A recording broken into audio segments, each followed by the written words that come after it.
Hey there, Dango Stu here. Today's video is getting all the heat exchangers back onto the Detroit diesel and is proudly sponsored by MarineEngine.com.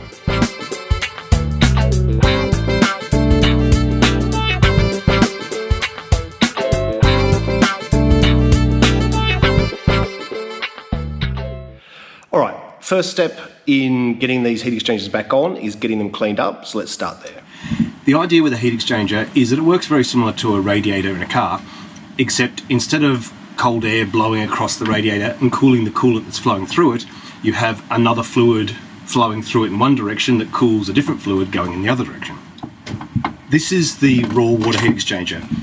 Raw water, as in seawater, just comes from outside the boat, comes in, goes through the heat exchanger and then goes overboard again. And it cools the coolant that runs through the engine itself. So the engine runs on coolant like you would in your car, fresh water with some glycol or whatever added, and then the seawater cools that coolant. So this is the equivalent of the radiator, the main radiator in the car. Then once that fresh water is cooled down by the seawater, that fresh water then in turn runs through these two heat exchangers to cool the engine oil and the gearbox oil. All three of them need cleaning up before I put them back in the boat. You can run, you know, like a descaler flush through these components in situ, nowhere near as easily as now while they're apart, so let's do it. This is the product I'm going to use for this. I saw this for the first time at the boat show, never used it before, but it's specifically for this job. One thing I particularly like about this stuff is it's very, very safe. Hopefully you can see this graph without too much glare, but what it's saying here, this top line is the CFS, where you can leave it in for quite a long time and you lose about 3% of the metal. Whereas with other products, you know, you can get to the point where after 100 and, what's that, 100, should have brought my glasses, 20 hours I think it is, in solution, you've lost almost 50% of the mass of the metal, and that's really what you don't want. So we're going to go the immersion route, where we're going to get a tub. We have to mix this up at a ratio of 4:1, 1 part of the descaler, 4 parts water. And then we're going to soak them for between 1 and 4 hours, just checking it regularly, see how it's going. This one's a bit taller than the bucket I've got, so we'll probably have to sort of end for end it. Means the area at the interface is going to be in twice as long, so it's a bit of a shame, but I'll keep a close eye on it. Once again, makes me comfortable that this stuff can actually be left in for like 100 and something hours and not eat the metal away. Speaking of which, I have here, when I first cleaned up, so I have other bits. This piece here is actually the front of the heat exchanger. There's one each side for the water in and out, and seawater comes down this way, coolant comes down this way. What I'm going to do is, I've actually had this soaking in a solvent to get the paint off. This was painted initially. I'm also going to put this in as well and just see how it goes, see if it cleans it up a little bit more, because these components I'm actually not going to repaint. I figure they're nice brass components, or bronze, check. And, you know, why not have them look that way? When you're cleaning a heat exchanger like this, I would go for a bit of a mechanical clean first, give it a brush, blow some compressed air through it, just get as much of the gunk out as you can first, then we'll give it a soak. This heat exchanger actually blasted with a pressure washer through to get most of the gunk out first. You need to be careful with different metals. The instructions for the CFS give you different ratios depending on what type of metal it is and what type of metals it's not in any way compatible with. Good example of that is this. This is the oil filter or fuel filter housing off the boat. I threw a whole lot of stuff into some, what was it, soda ash, one of these sort of paint stripper type stuffs. Everything that was steel was fine, but the aluminium got eaten away really badly, so be careful when you're dealing with aluminium in particular. Alright, I'm going to go fill this container with water. This is a 2-litre container until the bucket's getting reasonably full. And then we're going to add a fifth of this solution, which is 1:4. So it's 1 part solution, 4 parts this, so 20%. Another point, I guess, is just don't be confused by the ratio to percentage. It's because it's 1:4, it's not a quarter this stuff. It's actually 20% because it's 1 part CFS, 4 parts water.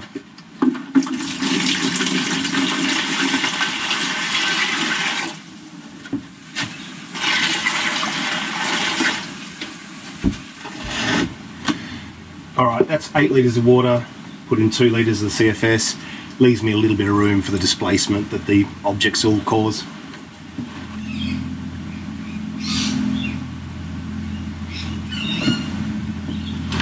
It's quite thick and heavy, this stuff. It has quite a high specific gravity, so this 5 litres weighs well over 5 kilos.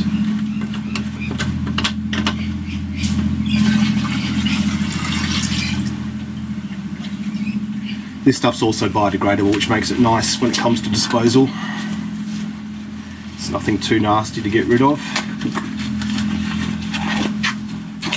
So, let's try this one first. It's got a bit of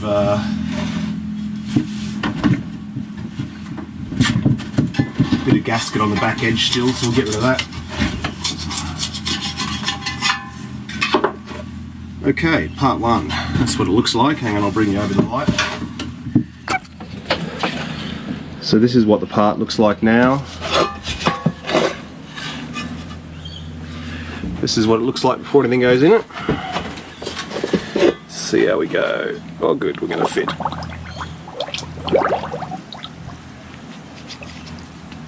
Alright, we'll leave that to soak and I'll check it each hour. You can already see some debris coming up to the surface of the water.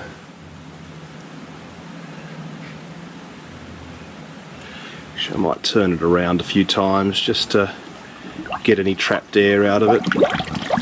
There we go. Which means we're getting to the inside of it too. Alright, getting better each time. We're definitely getting still a bit of air coming out though each time I rotate it. Alright, we'll leave it like that. Give it an hour. Alright, it's been 1 hour now. Let's take it out and have a look where we're at.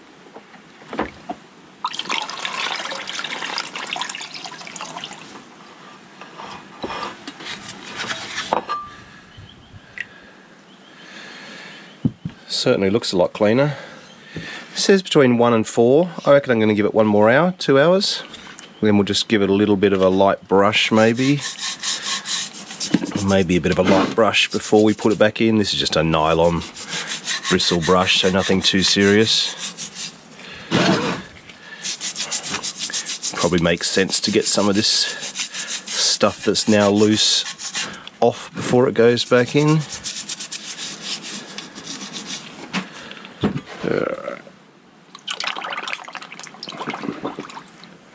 Alright, let's give it another hour. A little bit short of 2 hours now, but let's take it out and have a look, so I've got to head off.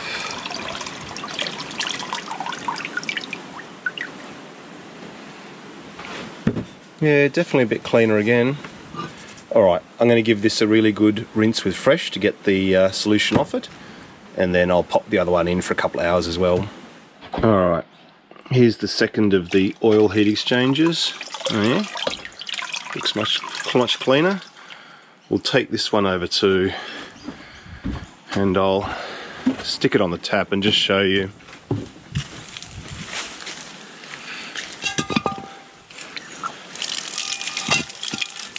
If you sort of run some water through, then I was finding it was a bit gunky on the other one till it run through for a while, but it gave it a good internal flush.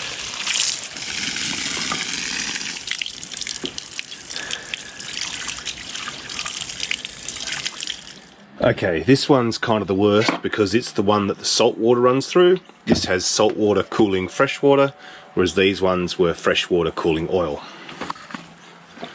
Alright, this is what it looks like at the moment, so let's dump it in that end first and see what it looks like in a couple of hours. To be honest with you, I don't think we're going to have a huge amount of overlap. Certainly fizzing away. I think by the time we end for end it, that's about the depth of the water we've got. So a couple of hours one way, a couple of hours the other way. This is what the top half looks like before it's gone in, so we'll just flip it end for end now. This hasn't been in long, actually probably only about 45 minutes, maybe close to an hour, but I just want to keep it rotating rather than having it sit for the full 2 hours on one side then flipping it over.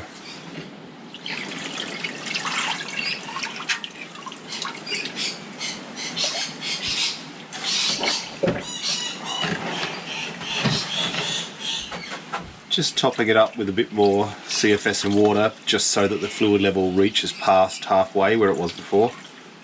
Otherwise it would have had a little gap in the middle that wouldn't have been done. This is what the top looks like now. Give it a good rinse when it's finished.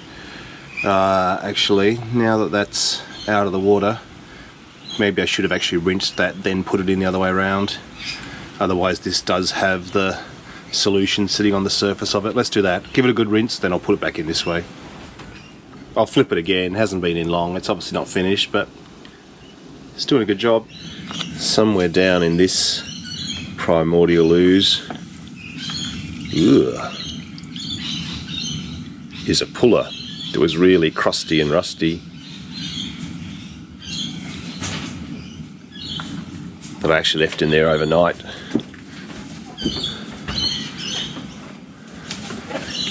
Morning, chickens.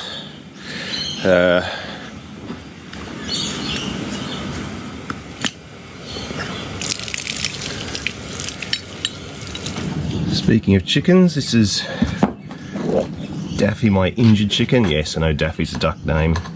Kids named her. You're in the infirmary, aren't you? Yes, it's alright. Look at your leg. There we go. Breakfast. Daffy's generally a pretty chilled chicken. Just don't have a fart while she's eating.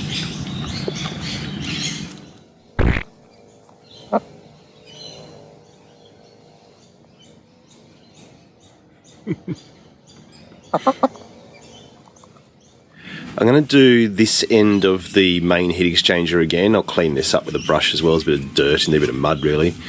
But this is looking pretty manky now, so I think I'll put a fresh load of the CFS in and then do the other end again. But I will actually just give this a brush up with a wire brush, see what it looks like.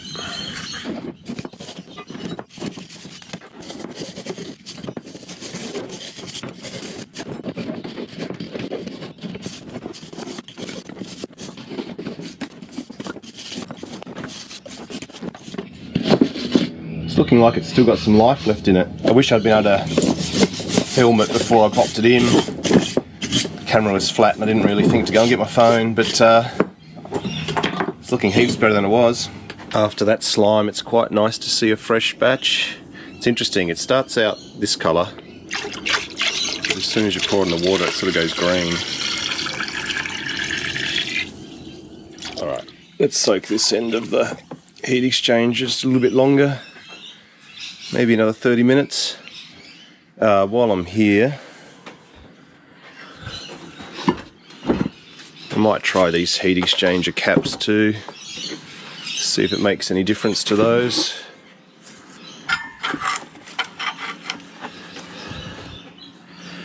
Alright, I'll just add a little bit more water to cover them. Alright, all covered over now, let that soak for a little while. Alright, here are my 3 heat exchanger cores. I've dropped the gasket onto this one. I'm just going to find the gaskets for these 2 and just start piecing them together. Here we go, here's one. I think these actually have the same shape and bolt pattern, so that's fine. I thought I did have 2 of these, but I think maybe I'm thinking of these that I had 3 of, the square ones. Oh well. I'll see how quick it is to order it, otherwise I'll just make one. This plate here goes over the end. I'll have to have a look at my videos to figure out which way. Over the end of the heat exchanger core, which is the main saltwater heat exchanger. This is the one that cools the coolant. The coolant cools the other 2. This has an O-ring in here, which is pretty squished. And this O-ring seals around the outside of here. So I'll find a screwdriver or a pick or something, and we'll get this old one out and put the new one in with a bit of grease on it.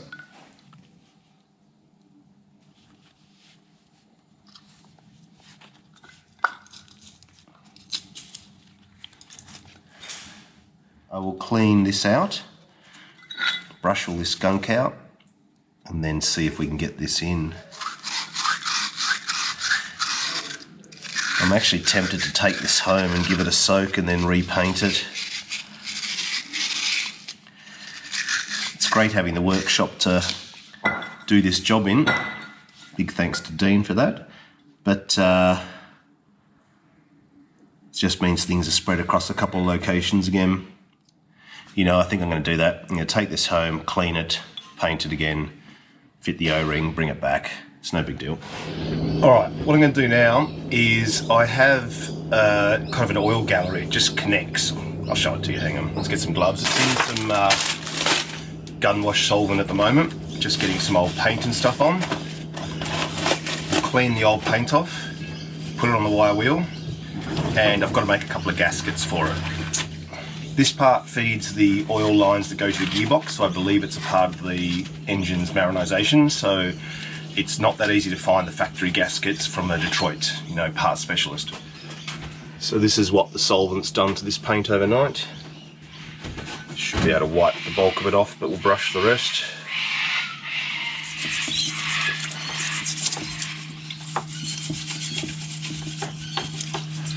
I'll pop it on the wire wheel to clean up these mating surfaces, then we'll make the gasket. Alright. This is the only dreg of gasket paper I could find in the workshop, but it'll have to do.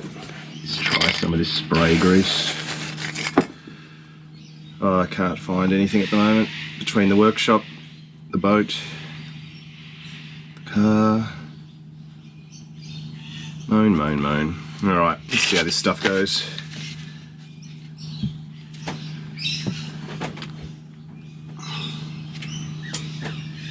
Pretty bad. Not too bad actually. Alright, I think I can actually work with that. We can always test it. So, punches. I don't think I've got a punch big enough for those middle holes. Ooh, pretty close actually. Alright, we might be in luck. What are these? Oh, please.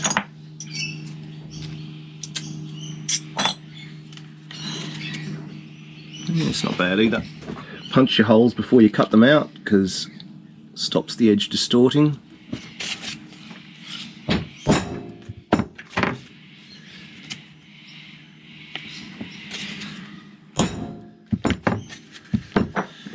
And I think this one, no, this one was actually pretty close.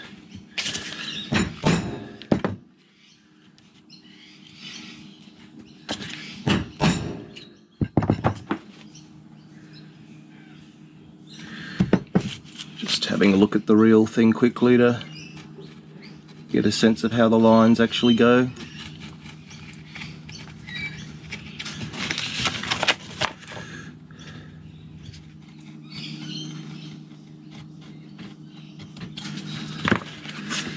Alright, let's have a look whether we've missed the mark entirely or whether it seems usable. Put it on the right one. Oh yeah, that'll do. Okay, one. Different shape on the other side. I'm not totally sold on this grease being good for this, but that's all I can find. Alright, that's alright too. Done. Okay. Give this another clean up, just get the grease off and give these a wipe. Grease isn't a huge problem on the gaskets, they're for retaining oil anyway, so no big issue there, but I probably will put some sealant on them. Alright, just going to fold these in some cardboard so they don't get damaged in transit.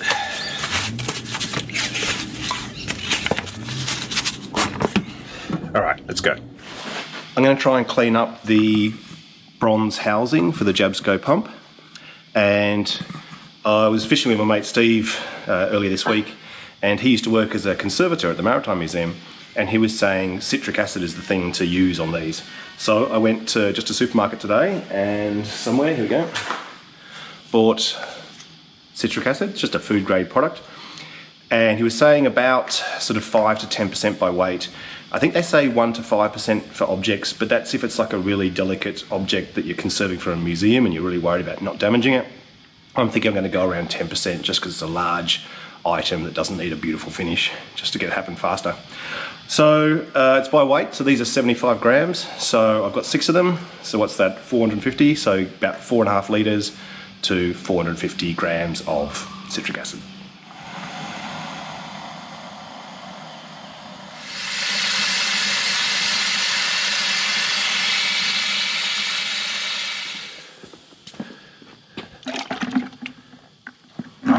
Put a little bit more so it's completely covered. These are the end caps for the heat exchangers that are also made out of bronze. Alright, let it sit for you know, a little while, not too long, maybe 10-15 minutes, and then check it. For these items, I'm going to use the green polishing compound, which is for copper, brass and stainless. Clearly Steve knows what he's talking about because these came out really nicely. So, what do you reckon, Jess? So we popped these other copper bits from the cooling system in, possibly bronze as well, copper pipe definitely, but maybe some bronze bits. Bronze copper, we'll leave those in for a little while. You can see it's gone green just from the Detroit paint that's come off it, so it's taken the paint off. Next thing I'm going to do is stick these on a buffing wheel, polish them up, then we're going to put a bit of clear coat on them. Okay, so I've just set the bench grinder up that Stewie bought this morning. While he's out getting more nuts and bolts, I'm just going to polish up this water pump housing for him, or attempt to anyway. He's supplied this metal polish.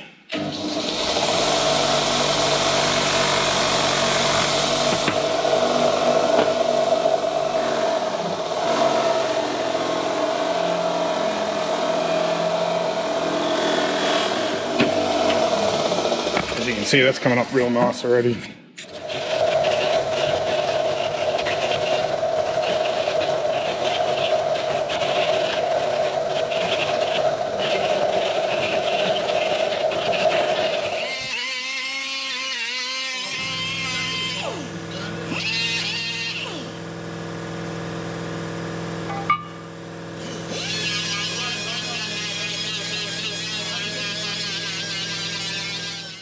Down here is where the oil cooler adapter plate goes.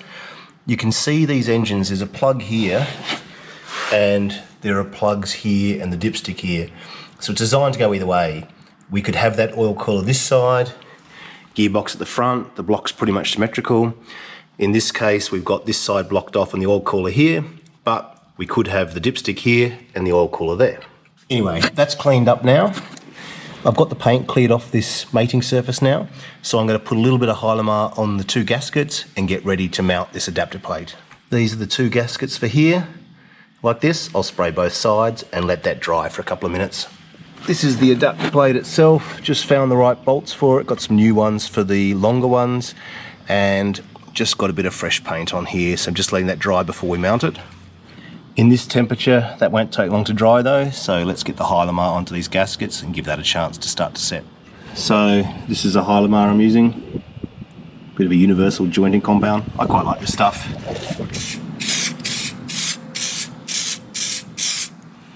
All right, let that dry for a bit, flip it over, then we'll spray the other side. Okay. Hylamar's actually very sticky, so it's good in that it can help you just position gaskets and get them to stay there, as well as sealing. It's a bit of a double bonus.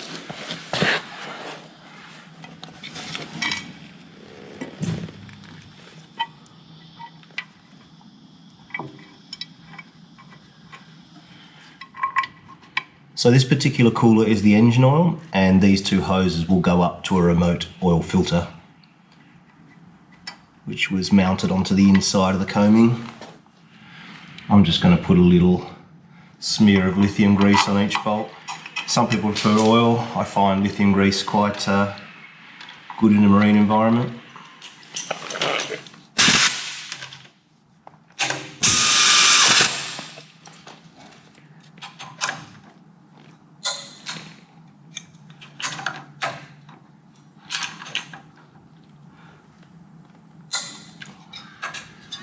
This particular one has the heat exchanger come out this way and takes a full flat gasket on the back here. Steve also recommended this Galmet metal protector, so it's essentially a rust converter, but it's also a sealer as well. He reckons it's pretty good stuff, so we'll give this a whirl. I think this stuff may be tannic acid based instead of phosphoric acid from memory of what he said, but I can't see it here. Anyway, I'm going to brush some on this inside lip of the housing here, which is where a sealing O-ring goes. So it's a thicker consistency, which I think is the sealer part. Okay, let that work its magic for a while.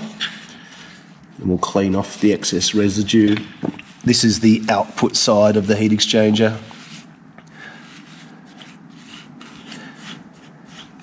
So this goes on last anyway.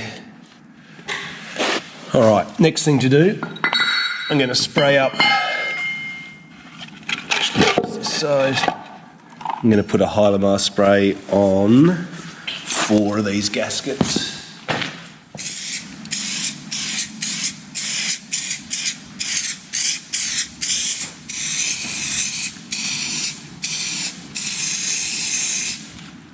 All right, leave that for 10 minutes and then we'll flip it to the other side.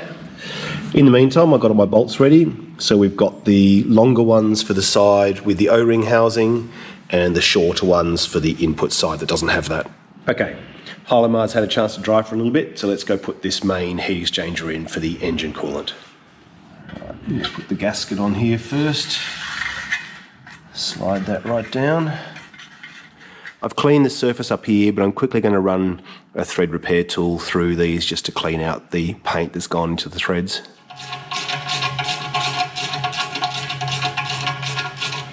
Bit of a tedious process, but it's probably worth it.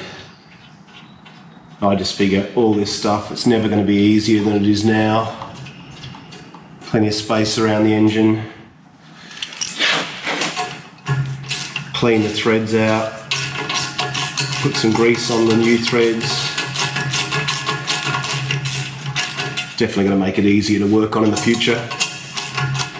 Heat exchanger goes in, we can only go one way, it's rectangular for a reason, which is to make sure you don't get it the wrong way. So the fresh water, or the coolant, comes through this side, the salt water comes through here.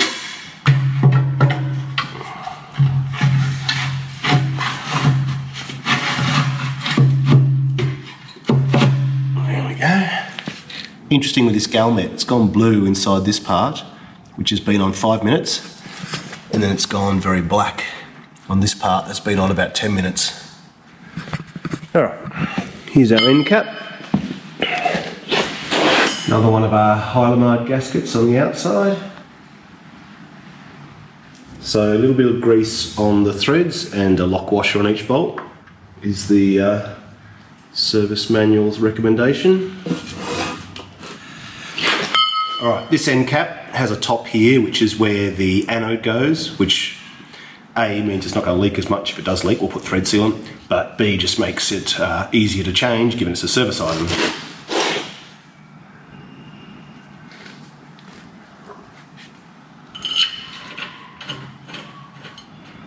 Being a flange with a gasket, probably the main thing here is just getting a nice even pressure so that it doesn't leak. Alright, so far all I can find is a 1/4 inch socket that fits these bolts. I don't have any of my tools here. This is actually from Arnie's old box, but it's a 1/4 inch and my torque wrench is a 3/8, so I'll see what I can find to solve that problem. Alright, we're in luck. I found a 3/8 to 1/4 inch adapter.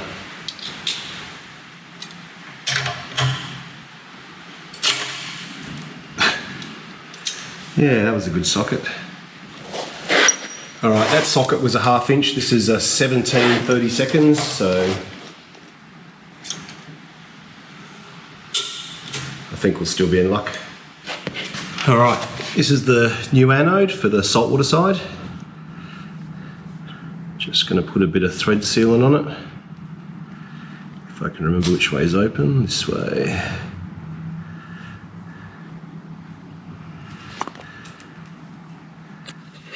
Drop this in, and you can see there the flow of the salt water goes across the anode to protect the engine block from electrolysis.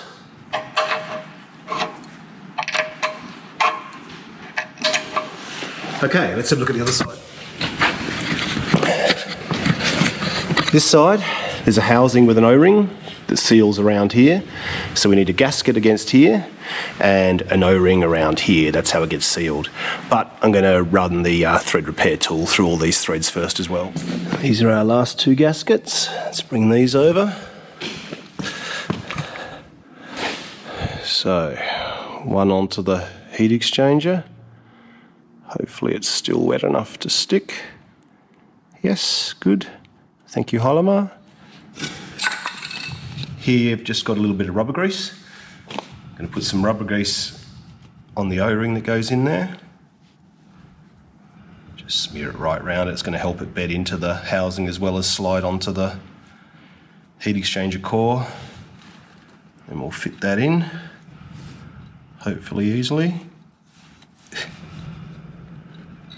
If not, not. Alright, there we go, that was alright. Smear it around a bit. Not sure it matters hugely, but I checked the video and this side went to the outside. Oh yeah, the O-ring's closer, so that puts the O-ring closer to the heat exchanger core.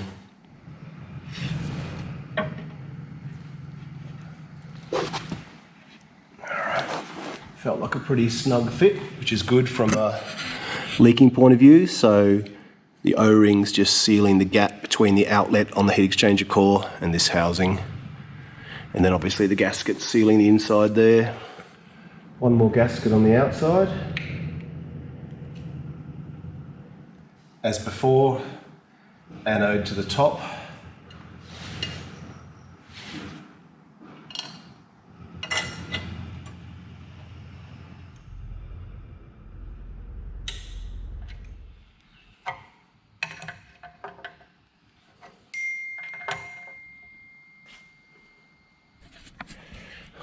Wipe a bit of rubber grease off, come this far. Okay. Alright, there we go. Main heat exchanger core back in. This one here now is the oil cooler for the gearbox. Core in.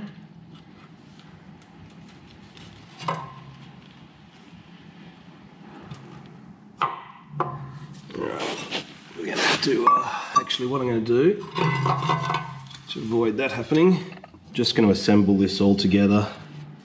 Just put a couple of bolts in just to keep it aligned.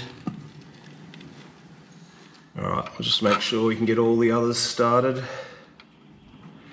before I nip any of them up.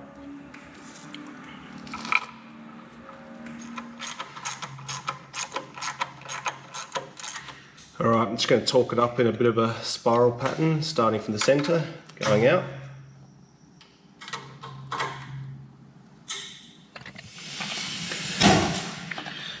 Alright, once again, Hylamar coated side down onto the core. Then our double-sided gasket onto the housing. I'll drop the core in, then we'll get a couple of bolts through just to make sure everything stays aligned. Quite long bolts for this one because it goes all the way through.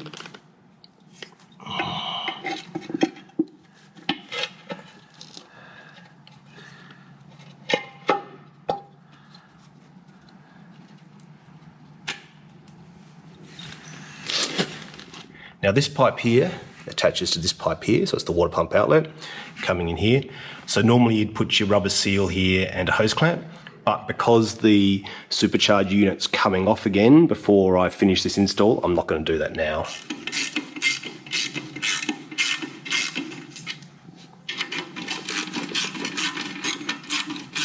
So you can see here, just a little rubber seal goes around.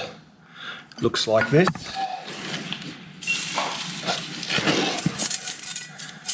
Plenty of new ones, just looks like that, but when we remove the supercharger we'll install that. All three heat exchanger cores back in, finally. I'm going to take this out. This is the old dipstick. I've ordered a new one online that's taller, comes up here. I mean, that's just virtually inaccessible once the boat's in the water. It's behind the starter motor, under the supercharger. You're never going to check the oil, and that's not what we want. So I'm waiting for the new one to arrive, which should bring the dipstick right up to here. All right, I'm pretty happy with the progress this week, particularly considering I was off for most of the start of the week and on a fishing trip actually, been booked for 6 months and a whole group of us were going. That was up at Lake Jindabyne. I did do some filming while I was up there, obviously not related to the trawler or anything, but if you like, I'll edit that up and put it as a midweek video. You'll probably notice a few other things are done on this engine at the moment, gearbox is on, etc. which I filmed, but I'm trying to group the videos into logical sort of, you know, sequences as such. So this video obviously is about the heat exchangers, but I will do future videos on the gearbox it's already on and, you know, the engine mounts, blah, blah, blah, it goes on. Anyway, they're coming up in some future videos. So until then, take care and I'll catch you soon. See ya.